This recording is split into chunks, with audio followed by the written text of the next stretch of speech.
One of the things that we find very important is the involvement of parents. We realize that these kids that we're going into the schools and teaching all have a family and a home and a context that is potentially much more powerful than anything that we could do in an hour or two at the school. And because of that, we want to put the tools into the hands of the parents too, to help their kids. And that's what tonight is all about. We've got some exciting things that we want to share with you and hopefully get you thinking about some things that might help you as you're working with your kids. That's going to be an important part of the NOVA program. There's a few things that I want to cover in my presentation. One of those is managing risk. Another one is neural pathways. Neural pathways, well, I'm going to spend quite a bit of time on that one because that's part of my expertise as a clinical psychologist. Another area that we'll go into is the basic neurophysiology of anger. You guys didn't know you were coming to a neurophysiological discussion tonight, did you? I'm going to teach you everything you never wanted to know about neurophysiology tonight. Some important stuff and things that will help your kids, but it will also help you in your life, hopefully, as you look at these principles. Moral development is something that I have found to be extremely helpful with parents. And it's something that I teach my clients on a daily basis. And then finally, we'll talk about some parenting styles and how to apply some of the things that we're going to talk about in the earlier segments. So first of all, I want to talk about risk for just a minute. Risks are prevalent and real. And by this, I just want to acknowledge the kind of a world that we live in today. And I think you're aware of this, and it probably scares you to death if you think about what your kids are facing. And it's different than anything that I faced as a kid. And I think that the risks are potentially more dangerous, potentially more prevalent in the lives of our kids than they ever were. And so the risks are there and they're real. We've been criticized sometimes in the NOVA program for focusing so much on principles. But you know what? When it comes right down to it, it's the principles that govern everything else. And if we don't stay focused on true and correct principles, it's really easy for the risk to overcome us in the world. And I think you'll see what I'm getting at as we get a little farther into this discussion. There's a couple of things that you can do with risk.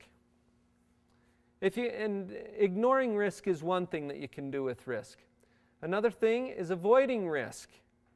And then finally, you can manage risk. I want to talk about each one of those for just a minute. I've got an office right on University Avenue in Provo. And that's a busy street. And I look out my window over University Avenue, and cars are coming and going all the time. So if you can imagine yourself standing on the edge of University Avenue, and you need to go to the other side for something. There's a malt shop right across the street. So maybe that's a good reason to go across the street, right? Maybe I want to go across the street to the malt shop. Look at the three things that we can do with risk. There's definitely a risk there because of all the traffic. All right? Ignoring risk. Ignoring risk means that I'm going to put on my blinders. I'm going to pretend that it's not there. I'm just going to head on out across the street. What's likely to happen? I'm going to get clobbered, right? At least there's a good chance of that. If you ignore risk, you actually increase that risk. Think about that part for just a minute. Let's go to the next part, avoiding risk. Okay, and I put one of my favorite quotes up here on the slide. A ship in the harbor is safe, but that's not what ships are for. Avoiding risk would be standing on the edge of University Avenue and deciding not to cross because it's just too risky. I'm going to avoid that risk. I'm not going to take the risk. Okay, now that's safe, I guess. But I don't get my malt if that's what I wanted to cross the street for. Whatever it is that I was going to go across the street for is no longer available to me if I avoid the risk. So avoiding risk may be safe, but it takes away the opportunities too. And you can keep your kids locked up in some kind of a fallout shelter if you want. And you know what? They probably won't be exposed to some of the risks that are out there in the world. Is that what kids are for? Well, that takes away a lot of opportunities. So I want to focus a lot tonight on managing the risk. And the tools that I want to give you tonight have to do with managing the risk. If you go back to the University Avenue example, to manage risk, you walk to the intersection. You push the little button, which causes the signal to change. Eventually, some people think if you push it more, it changes faster. Is that true? I don't know if it does or not. Probably, but you wait for the signal, right? And then even when the signal turns green for you to cross, you look both ways. And you make sure that you don't step out into the street when something's barreling down on you. That's how you manage risk. And then you can cross the street safely to partake of whatever opportunity it is you're crossing for in the first place.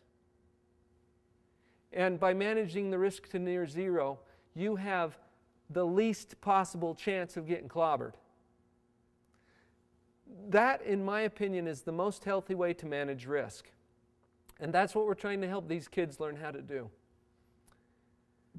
One of the first steps that I want you to understand as we try to manage risk is to know a little bit about how your brain works. So I brought you a picture of your brain here. And there's a couple of things that if you know about the brain, it'll give you the power and control to manage the risk better. First thing that I want you to know is that different parts of the brain are responsible for different things. There's a division of labor. This part in the back of your brain, it's called the occipital lobe. And that has a number of functions. But one of the things that that does is it controls vision, eyesight. Sometimes I ask people to guess which part of your brain do you think controls your eyes. They always miss it because it's clear, it's the farthest part away from your eyes of your whole brain. It's clear back here in the back, but that's what runs all of your eyesight. Let's look at another part, which is right up on top. It's a little strip that controls all of your muscles. Okay, this is the motor cortex, and it's for movement. This is what allows you to move your arms and legs and everything else. Up toward the front of your brain is a part that controls thinking, logic, reason, problem solving. Those kinds of things happen right up here in this part behind your forehead. It's called your frontal cortex. You're going to want to take that one with you to school when you go to school because you got to do some good thinking, right? That's the part of your brain that controls the thinking. Now, I want to introduce a concept called neural pathways. And I'm going to use typing as an example of how neural pathways work. Now, just by the show of hands, how many people here know how to type? Know how to run it? We call it keyboarding now in the schools, right? Nobody knows what a typewriter is anymore. I think I saw almost every hand go up. Okay, now, just think this through for a minute. If you know how to type, where is the G? Anybody? I saw half the audience, probably more than half the audience brought their hands up like this. Why? Why'd you bring your hands up like this? Does your finger know where the G is? You're thinking it does, huh?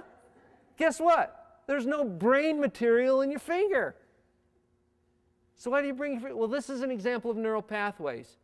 Your brain is trying to economize, to make everything just as efficient as possible. And so it's finding shortcuts for almost everything that you do. And typing is a good example. Here's how it works. The G comes into your brain through your eyes. For example, this in the slide, this is an example where you're reading a G and you're transcribing it on your typewriter, okay, or on your computer keyboard. It comes in through your eyes. Now, at this point, it's nothing more than a pattern of light.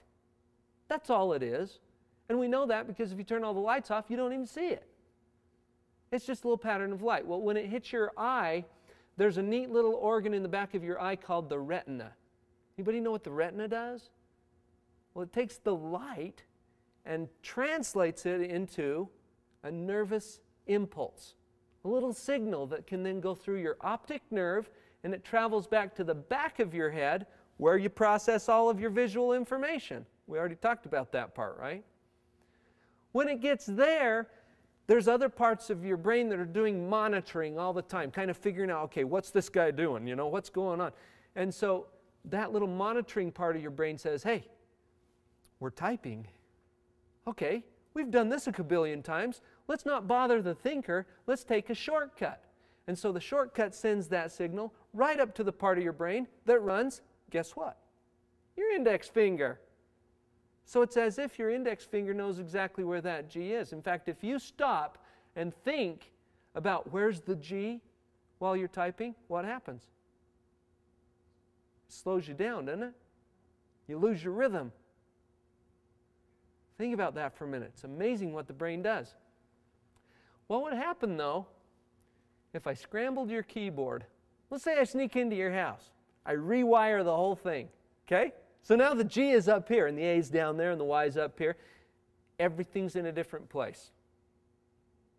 Can you imagine that? Can you imagine trying to type on that? You know, I got one of these in my office. I actually took a butter knife, popped off all the keys, changed them all around, right? And so I hand that to my clients sometimes. Okay, type your name as fast as you can. What do you think happens? They freeze up on me. Some of them want to give it back. And I said, no, all the letters are there. You just take your time. You can do it. Here's what happens in that situation. Let's look at the G again. Okay, it's coming through your eyes just like it did before. It goes back to the visual cortex just like it did before. But here's where everything changes. Because remember that little monitoring part of your brain that's kind of keeping track of everything? That little part of your brain saying, hey, that goofy shrink, he messed up my keyboard. Something's wrong now. Okay? Or your eyes notice that everything's different and set off little alarm bells so that you have to figure out, okay, now what am I going to do? Okay? And what that looks like is called a processing loop. It goes up to the thinker first and then gets sent up to the part that runs your finger. That takes more time. If you have to think, where's the G? And you find it and everything. You're involving another part of your brain. That's what neural pathways are. Now you might be wondering, why am I teaching you this stuff? Don't worry, I'll tell you. Anytime you have to change something, it involves changing neural pathways because you've practiced these things before in your head. Okay? Well, not just in your head, but in your behavior. And so you get these habits into place. Are they easy to change? Think about it. If I gave you a mixed up keyboard, could you type on it? Could you learn to type on it? Yes, you could. I mean, how come you can type on the one that you have? Nobody called me and said, hey, what order do you think the keys ought to be in? They're in some order, and I just learned it that way. So you could learn to type on a different keyboard, couldn't you? But what would it take? It would require repeated practice and a lot of patience. And if we're asking our kids to change something, a habit that they've made, what if we're trying to change a habit of our own? Anybody yell at your kids in the last week? You don't have to raise your hand. Okay, is that a habit that you're proud of? You can change that, folks. That's part of our message. You can change those things, but it's going to take some practice. And you need to know the right principles, too. That's what drives it. There's another part of your brain. Now, this is going to make more sense why I wanted to teach you the neural pathways as we get into the next part. This is called the got a peach impediment. Get my words mixed up sometimes. This is the neurophysiology of anger. Just think about this for a minute. In the last week or so, has there been any time when any member of your family has struggled with anger in some form or another? Okay, you with me? You see why this is so relevant? And Officer Wakamatsu might be able to tell us stories about how people end up down at the bed and breakfast, you know, the one with the bars, because of anger problems. It happens all the time. And here's what you need to understand about the neurophysiology of anger. There's another part of your brain. It's right here near the brain stem. And as you get closer to the bottom part of your brain, you know, that part that hooks into your spinal cord and everything else, things become more primitive. And the function of the brain becomes more primitive. What that means is it's taking care of very basic functions, things like breathing, heart rate, perspiration, digestion, all of those kinds of things are handled on those lower levels of the brain. Well, this is where your limbic system lives. Okay? The limbic system does a number of things, and one of the things that it does is it reacts to threat. Anytime there's a threat in your world, the limbic system has the job of reacting to that threat in a very predictable way. It kicks you into the fight or flight response. Anybody heard of that before? Fight or flight. Here's what it looks like. Let's say that we're out taking a little walk through the woods. Okay? We're just out there enjoying the weather and stuff, you know, going along, minding our own business, and suddenly, from behind a tree, comes a big angry bear.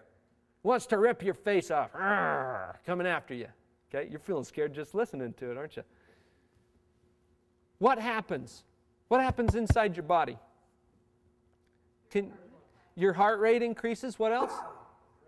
Adrenaline. What's adrenaline? It's this chemical that your limbic system triggers through glands in your body to be released into your bloodstream to allow you to either fight or get the heck out of there, because it doesn't want you to be bear chow. And if you don't do one of those things, you're going to be bear chow. So the limbic system, one of its jobs is to take care of you, to keep you safe. So your heart rate increases, you know, and your breathing gets kind of shallow, and you have these feelings surge through your body because it's trying to protect you. Okay? Any questions about that? Does that make sense? I think everybody's experienced that. A couple of other things you ought to know about your limbic system. Let's take a look at this thing for just a minute. I've enlarged it in this slide to show something interesting. We've actually done some brain scan studies. This is an interesting field of research. Did you know that they're able to actually use machines now to go in and look at a person's brain to see which parts are functioning at what times? Little parts light up. It's really cool. Well, they have found that when the limbic system is active, there is actually a decrease in blood flow to the frontal cortex. Now, what was the frontal cortex for? Thinking. So if we're shutting off the power supply to the good old frontal cortex, what's going to happen? What can't you do very well now? Exactly. That shuts down the thinking. Do you think that has any implications? And some people say, you know, I don't know what I was thinking. Point is, they weren't. Okay? If your limbic system takes over, the thinking isn't working nearly as well. So that's one thing I want you to know about the limbic system. Here's another thing that happens with the limbic system. You remember when I told you it's a primitive part of your brain? Because of that, its functions are very limited, and it does not do any thinking. Now think about that for just a minute. Because of that, when this threat comes in that we talked about before, it cannot tell the difference between a threat that is real and a threat that is perceived. What is a perceived threat? Okay, how many of you have been to a movie lately? Can you think of kind of an exciting movie you've been to?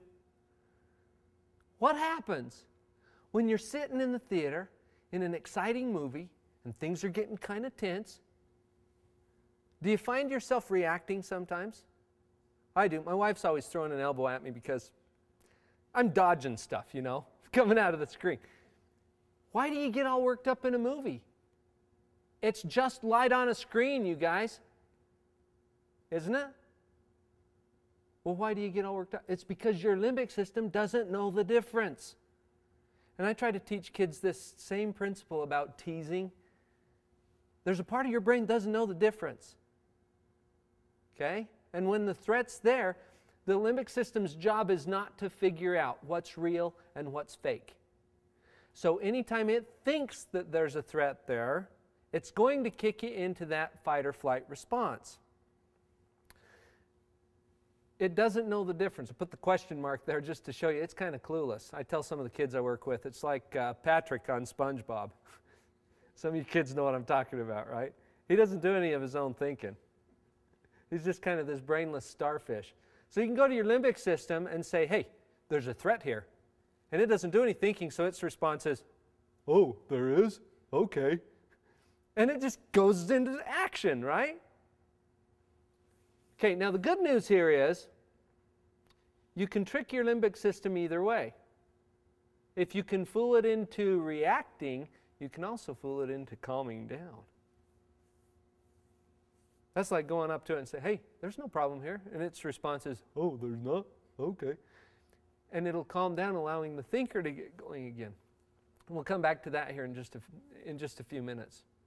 Any questions so far? We're doing okay? I didn't lose anybody with all the neurophysiology and stuff?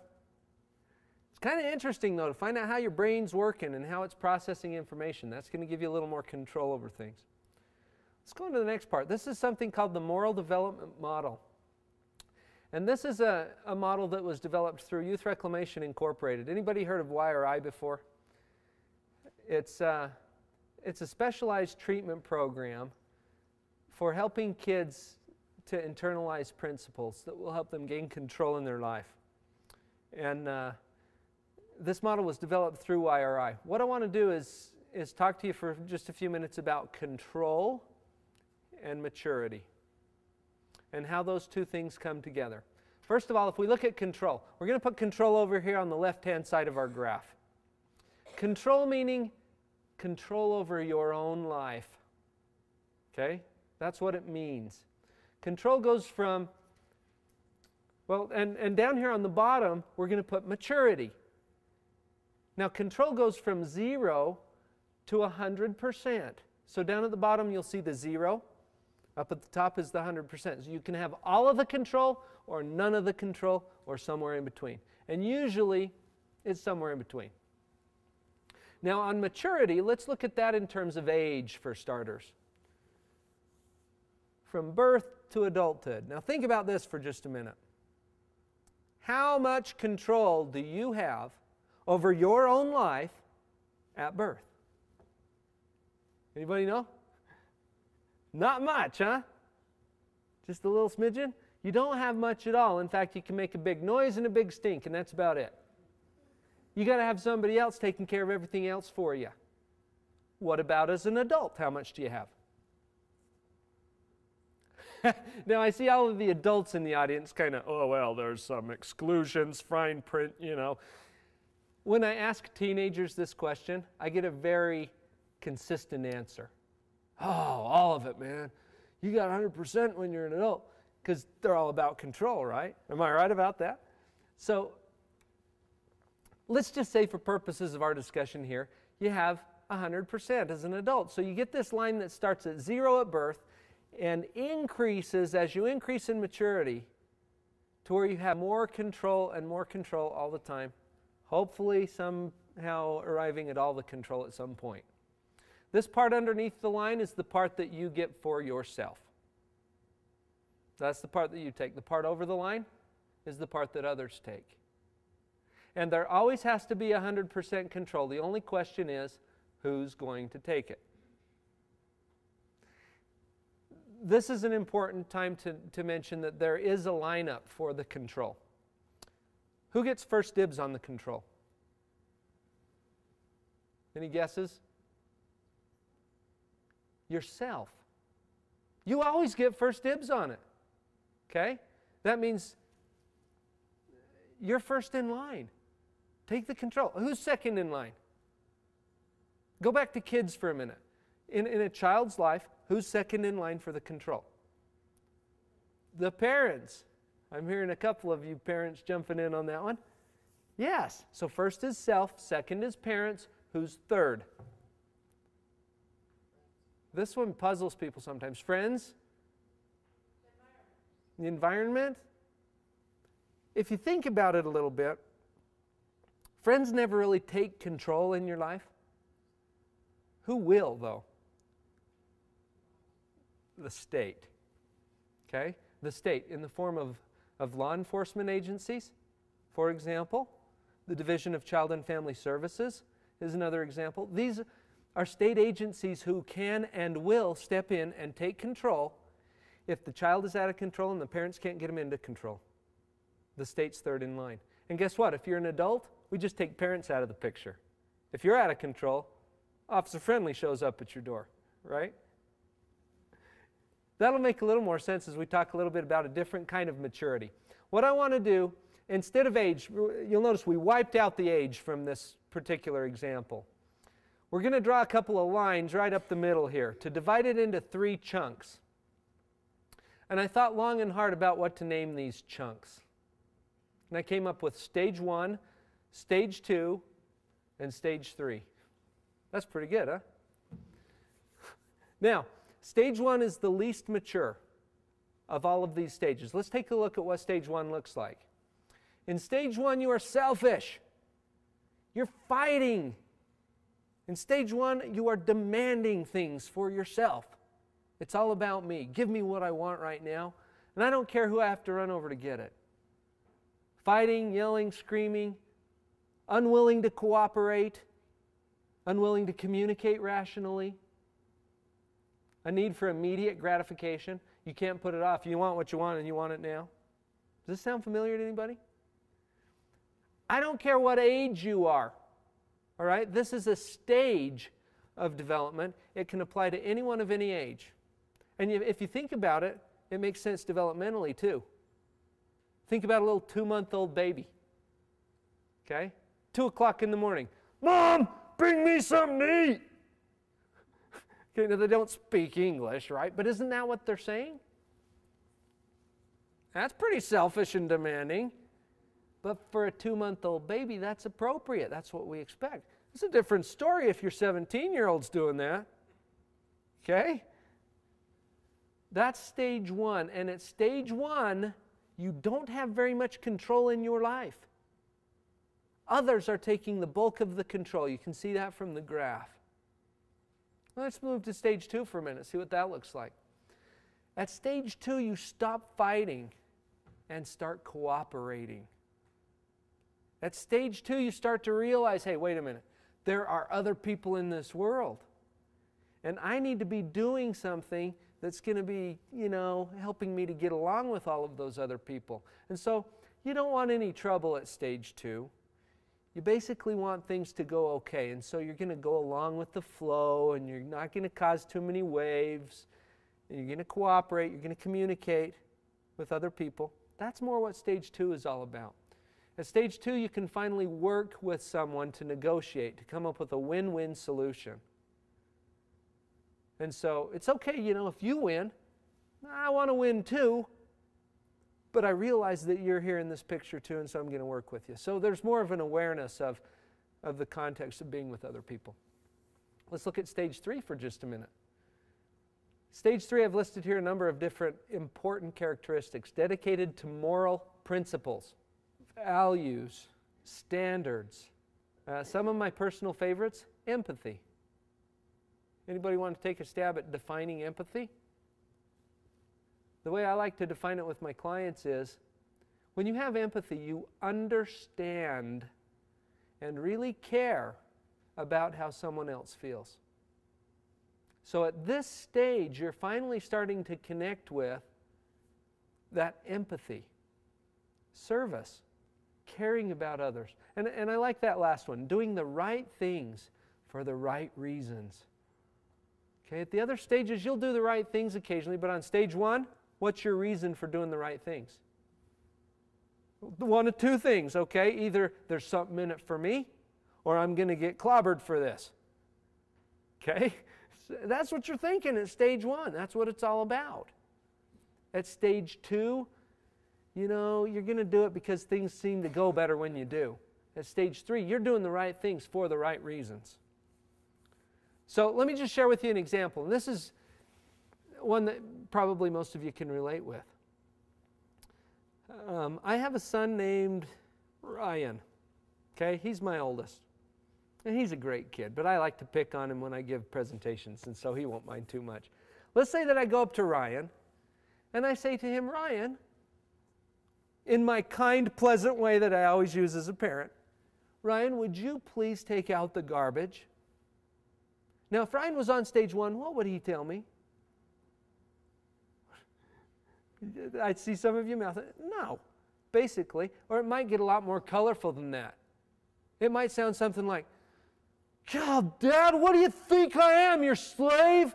Man, nobody else ever has to do anything around here. It's always me, isn't it? Man, this is just how my life goes, too. Why don't you do it yourself? This is stupid.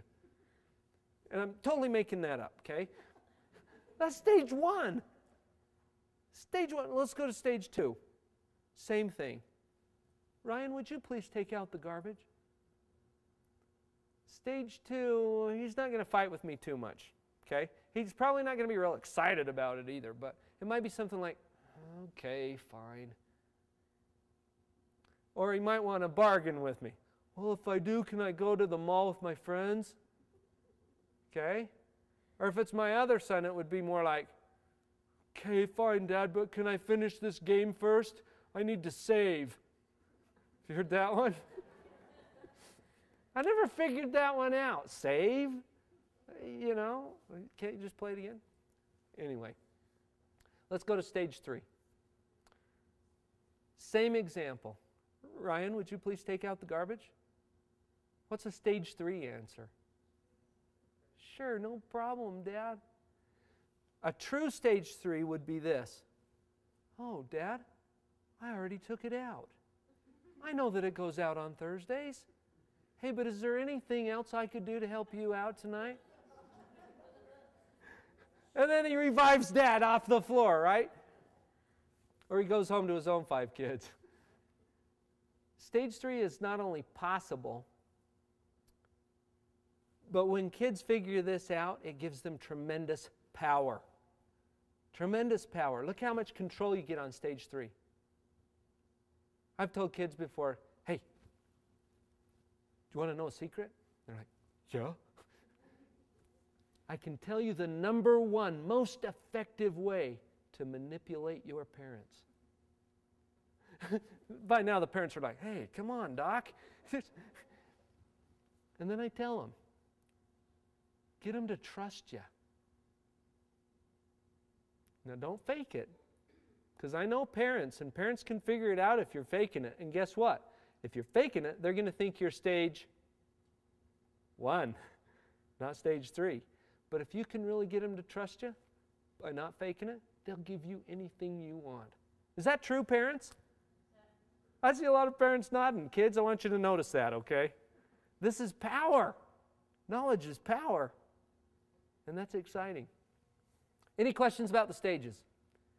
Do you think you can go home now and effectively identify what stage someone's in? That's pretty obvious, isn't it? You can identify it for yourself. Anybody been on stage 1 today? Parents?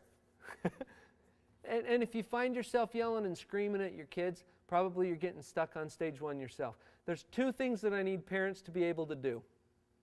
Okay? There's 2 reasons why this is important. It's obvious why it's important for the kids. What do they want? Kids, what do you want? Do you want more control or less control in your life? More control, exactly.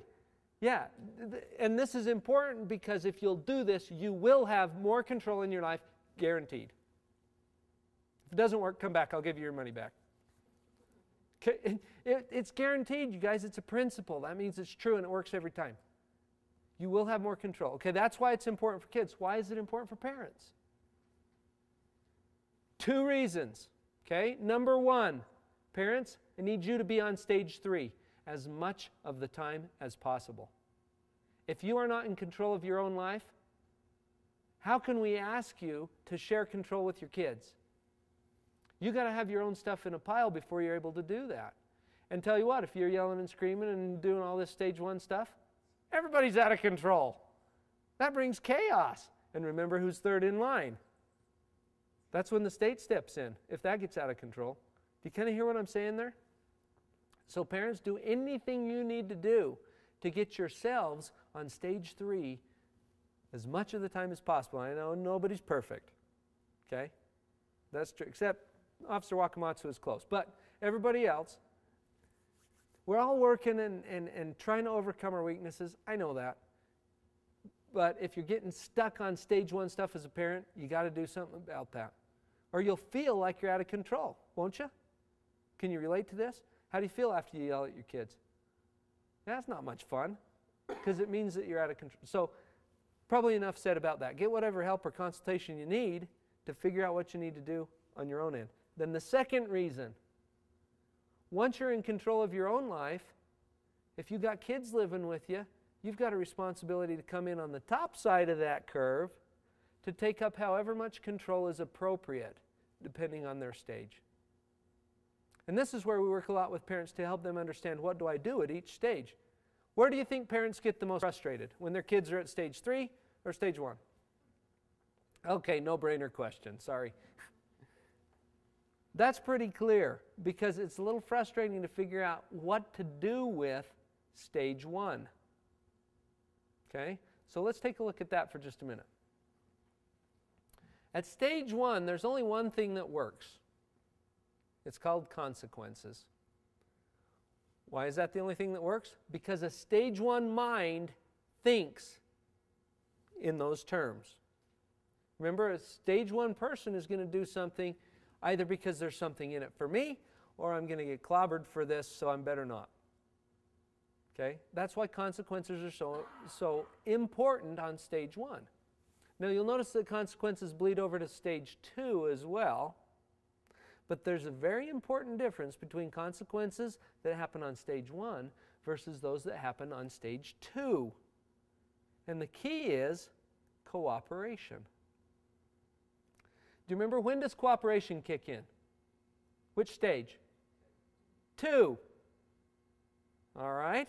So if I'm giving my kids consequences and they require cooperation, they better be on at least stage 2 or it's not going to work, right? Here's an example. Remember my son Ryan. He is now 15 years old. He outweighs me by about 30 pounds. Okay? I put my hand up next to his and he overlaps me about that far. Big kid. Hey, at least he doesn't borrow my shoes anymore. They don't fit him, which is kind of nice. But he's a big guy. What if I were to go up to Ryan and say, Ryan, as a consequence for what you just did, I want you to write me a 2-page paper on respect. And what if he's on stage 1? Do you think I'm going to get the paper? No. Because he's kind of, shoving it right back down my throat or something. Right? He'd never do that. He's a great kid. But that's just to make the point that if your kids aren't on stage 2, don't ask them to do stage 2 consequences. What's an example of a stage 1 consequence? Something that doesn't require cooperation. Can you think of any? I won't take you anywhere. Is that what you said? Who controls who gets into your vehicles? You do! So do you need cooperation or not? You don't need cooperation. That's a good example. Yeah. I like to tell a little story at this point about my nephew. I guess I'm the family shrink, My sister-in-law, who lives up in the Seattle area, was having some trouble with one of her sons. And he was failing school, and he was getting into some trouble, and he was fighting with her at every turn. And so she gets this bright idea. She's like, hey, my sister married a shrink down in Utah. And so they thought, hey, let's send him off, for the summer to live with Uncle Paul. So here comes my nephew to live with us for the summer. I was kind enough or stupid enough to agree to that. Anyway, he came down, and we were going to spend about 3 months just getting acquainted with him and trying to help him finish up some things with his education, some stuff like that, and try to keep, him and his mom from killing each other. So while he was there, and he's a big guy too. I guess this runs in the family somehow. I don't know how I missed out. I'm tall, but not very big. This kid is a kid who played varsity football for his high school. Okay, he's an adult now, and he works in executive protection. He says we don't call it bodyguard anymore. I mean, he's a big guy. And when he was 14, he was bigger than me. I came home one day, and he and my 8-year-old son were fighting. Okay, big 14-year-old, little 8-year-old, going at it. And I'm thinking, oh man, this is going to come to blows if I don't step in. So I get in between them and say, okay, you guys sit down. We're going to talk this out. Well, my 8-year-old, plumps down on the couch, and he's like huffing and puffing. But he sat down, right? My nephew looks at me with that look. You know the one? That said, hey, why don't you come over here and sit me down? Let's see if you can, Uncle Paul. And I'm like, whoa, what am I going to do? I was asking him to cooperate with me. He's pretty clear about not cooperating. So he turns around and he starts storming down the stairs to a place that I was letting him use. I never called it his room because it was my room. I was letting him use it.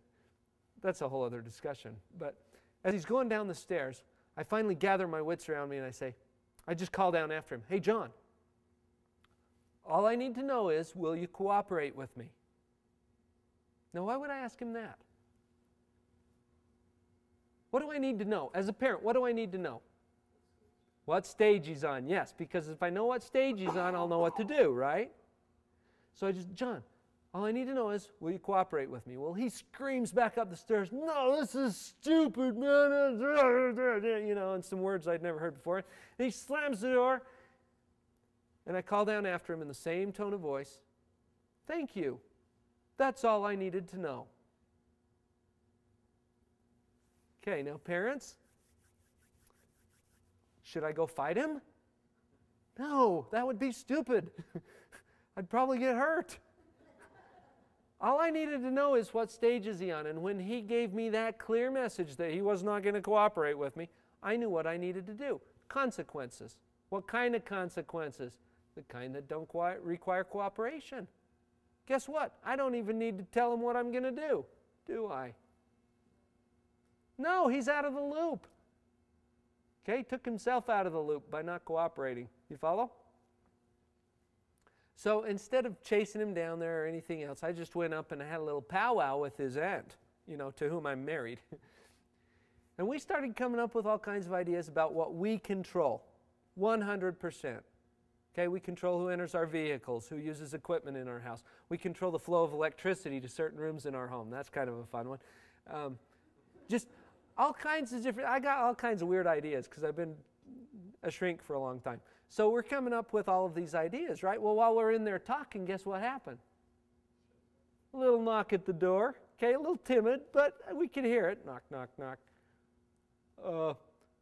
Uncle Paul? What, John? Uncle Paul, actually, I do want to cooperate with you. Yes! Awesome. Because if he wants to cooperate with me, I can go to stage 2, right? And so I can't remember what I had. It was something like, a 2-page paper on respect or something like that. But he's willing to do it if he's going to cooperate. Now, what if he won't? No problem. I got stage 1 all figured out already. In fact, parents practice that phrase. No problem. Okay, and you say it, you have to raise your eyebrows just a little lilt to your voice. Okay, what it means is no problem for me. Possible problem coming up for you. But you don't have to say that part. Just let them know that you're thinking. Which part of your brain does the thinking? It's right up here. Which part of your brain does the fighting? It's clear down in there. Okay? And they don't both operate at the same time very well. So you keep yourself in thinking mode. Going back to that neurophysiology thing, think about it this way. Your limbic system, when it's in fight or flight mode, it's kind of like the Windows menu on your computer. Okay, you know how at the top you've got these drop-down menus? You can click on a word and it gives you a list of options, right? If you're in your limbic system, it's like you click on the thing and boom, boom. You got fight or flight. Okay, which one's going to work better in working with your kids? Fighting them or running away from them? You don't like your options, do you? Yeah, I don't either. That's why we got to get you out of your limbic system. Both of those will make it worse. And if your kids handle problems in their life through fight or flight, it's going to make it worse too. When we get into the frontal cortex up here where you do your thinking, that's like you click on that item, and you got like 12 items. You pick whatever is the most appropriate to solve the problem. It really is crucial to think, not fight. And that goes for parents, it goes for kids, it goes for anybody who's trying to operate a life. Because there's not a lot of bears out there, really. Most of what we face in our life today are problems that require thinking to solve, not fighting. Let's go on to stage 2 and see what we do on stage 2. We've already talked about that a little bit. One of the things from stage 2 is communication. Don't try to put this in on stage 1. It's like trying to teach a pig how to sing. It just frustrates you and makes the pig mad. Okay? It does not work because they're not listening to you. The communication comes in at stage 2. And by communication, I mean sit down, do some problem solving. Okay, you get them out of their fight or flight mode so that they'll talk to you. And that's when you can go to your kids and you can say, hey, you know, we really got a problem with this homework thing. What do you think we could do about that? And they'll talk to you. They'll work it out with you. They'll probably have some great ideas. If they're on stage 2. Okay, if they're on stage 1, it's not going to go anywhere and you'll know that you're there. So then you go back to the old consequences thing. Okay? Communication on stage 2. Let's go up to stage 3 and see what we do there. This is a really fun one. On stage 3, you do what's called consultation. Now just picture this. Your kid comes to you, okay? Says, Mom, I'm really kind of struggling with what to do in this situation. Explains it to you. What do you think? And you say, well, son or daughter, I think maybe this or that. And then your child responds with, oh, thank you.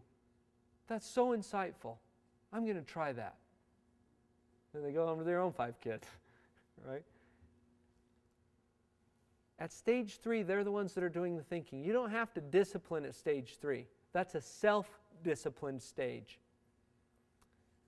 And you might be thinking, yeah, do kids ever really reach that? Well, I want you kids in the audience to think about that a little bit. If you'll do more of the stage 3 things, your parents are going to do what about discipline? Are they going to clamp down or are they going to back off? They're going to back off. Guaranteed. Remember, money back. Okay? You try it. Come tell me if I'm wrong or not.